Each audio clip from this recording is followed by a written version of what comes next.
Appeal करें। भाई जितेंद्र हुड्डा की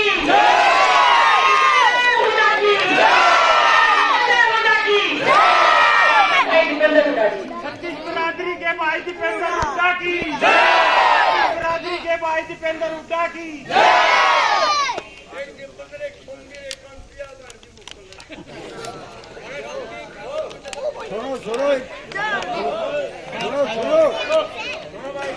हमारे बीच में हमारे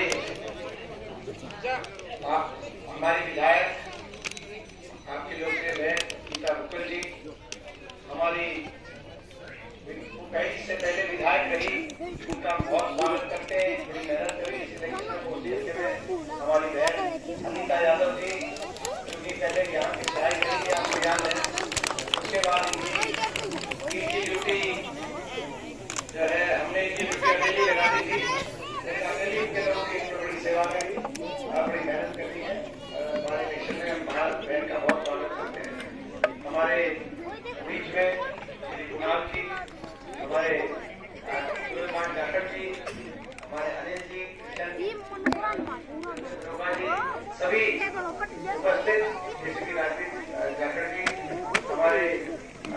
हमारी जिला पार्षद हमारी बहन जी, हमारे राम माया जी, रामपुर कोसलिया जी, जयवान जी, सभी हमारे नौजवान साथी आज गांव में पहुंचे, आपने पूरा मान सम्मान किया। मैं पूरे गांव का बहुत बहुत धन्यवाद करता हूँ। मैं कहना चाहता हूँ कि अपने गांव में पिछले चुनाव में कोई कमी कसर अपने गांव से नहीं की और आपने पहले बहुत पिछले चुनाव में पूरा आशीर्वाद रहा। आज से 18 साल पहले, 19 साल पहले, जब मैंने अपने जीवन में राजनीति की तरफ कदम बढ़ाया, पहला लोकसभा चुनाव लड़ने के लिए चौधरी भूपेंद्र सिंह हुड्डा जी के आशीर्वाद से, आपके आशीर्वाद से, आपके बीच में जब मैं आया था, तब मैंने एक बात कही थी। मैंने सबको कहा, जब ये बात आई कि आप भाषण दो, तो मैंने कहा भाषण मेरा बोले उसका कोई मायने नहीं, आने वाले समय में अगर मेरा काम बोले तो आप मेरा साथ दे देना। और आज मैं 19 साल के बाद भी एक ही बात कहना चाहता हूँ, किसी भी जनप्रतिनिधि के तोलने का, आकलन करने के कोई पैमाने होते हैं, उसका काम और उसका आचरण। सार्वजनिक जीवन में क्या आचरण है, उसका कैसा काम है। मेरा काम भी आपके आगे है। जो सरकार में थे तब भी, जो विपक्ष में रहे तब भी, सरकार में थे तो अपने इलाके को आगे लेके जाने के लिए जो कर सकता था मैंने अपनी तरफ से ईमानदारी से कोशिश करी। और जब 10 साल विपक्ष में रहे तो इस तानाशाही सरकार से लड़ाई लड़ने के लिए बड़े बड़े झुके, बड़े बड़े बिके, लेकिन आपके इस बेटे ने आपकी पलकनी झपकाई, जो लड़ाई लड़ने की बात आई, तो ईमानदारी से ये जो विपक्ष की भूमिका होगी निभाने। मेरा काम भी आपके आगे, मेरा आचरण भी आपके आगे है। तो काम और आचरण के पैमानों पे मैं खड़ा उतरूँ, आपकी आत्मा गवाही दे तो मेरे को पूरा आशीर्वाद दे देना। मैं ये कहना आपको मैं विश्वास दिलाता हूँ कि आपका आशीर्वाद खाली हाथ नहीं जाएगा। आपका आशीर्वाद दिल्ली में आप मेरे को भेजोगे, वहां जाकर आपका खोया हुआ मान सम्मान और हमारे इलाके के विकास को आगे बढ़ाने का मैं वहां काम करूंगा। और हरियाणा के अंदर भी आपका आशीर्वाद केवल एक सांसद बनाने का साबित नहीं होगा, हरियाणा की अगली सरकार बनाने का आपका आशीर्वाद साबित होगा।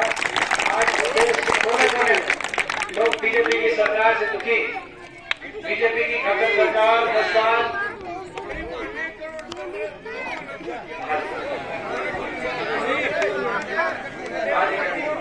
तो अपना जो बीजेपी की सरकार, खट्टर सरकार ऐसी विफल सरकार साबित हुई। देश में हरियाणा बेरोजगारी का पर्यायवासी बन गया। देश में नंबर 1 बेरोजगारी में, महंगाई में हर घर का बजट बिगाड़ दिया, हर घर में कोई बेरोजगार।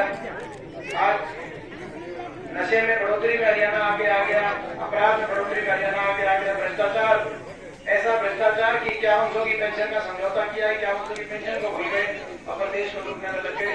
और सबसे बुरा, हर वर्ग के साथ अपमान और हर वर्ग की अनदेखी करने वाली ये सरकार साबित हुई, खट्टर सरकार।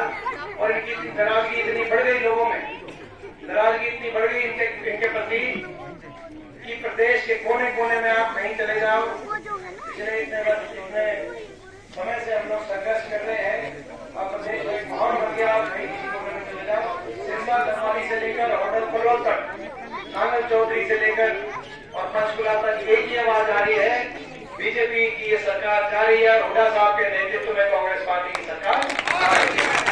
ये माहौल बन गया, और जब ये माहौल बन गया तो बीजेपी ने आखिर में क्या कहा, क्या किया, मुख्यमंत्री भी बदल दिया, उप मुख्यमंत्री भी बदल दिया, गठबंधन भी बदल दिया। लेकिन बीजेपी वालों, आप क्या मुख्यमंत्री बदलोगे?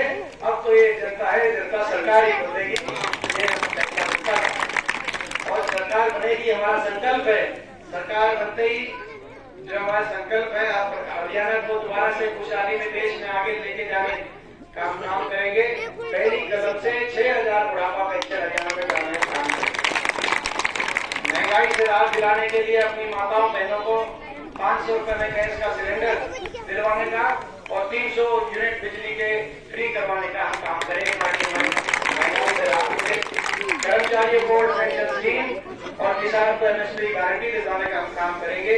और 2.5 लाख पद 2.5 लाख पद जो समाप्त कर दिए सरकार ने, उन पदों को बहाल करके सरकारी 2 लाख नौकरी पक्की भर्ती विद जो है समय पर पारदर्शी पक्की भर्ती लाने का हम काम करेंगे।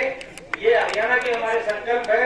और अगर केंद्र में अगर कांग्रेस पार्टी के गठबंधन को अगर मौका मिलता है तो पहली कदम से अग्निपथ योजना जाएगी और पक्की भर्ती आएगी।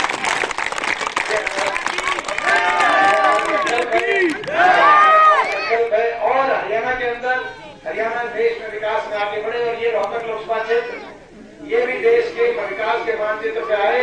दिल्ली के एक तरफ गुड़गांव, एक तरफ नोएडा और तीसरी तरफ रोहतक का लोकसभा क्षेत्र बढ़ता है।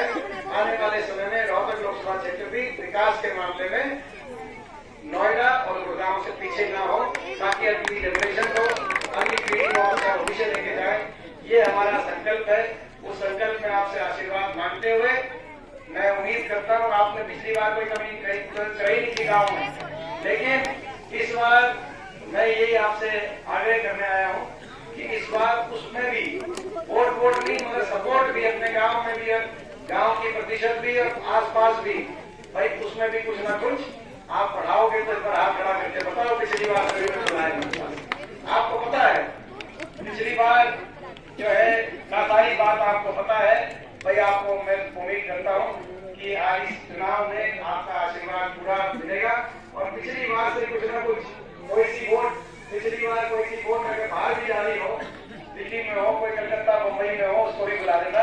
मैं तो आज ये कहने आया अपने गांव में। और कोई सा भाई छत्तीस बिरादरी का किसी वजह से कोई अपने से कोई दूर हो तो उससे हाथ पांव जोड़कर कि भाई ये सारा इलाका एकजुटता से छत्तीस बिरादरी के भाईचारे से हमारा नाम वापिस बने, तो इस बात में मैं सबका इलाका आ जाएगा। इन्हीं शब्दों में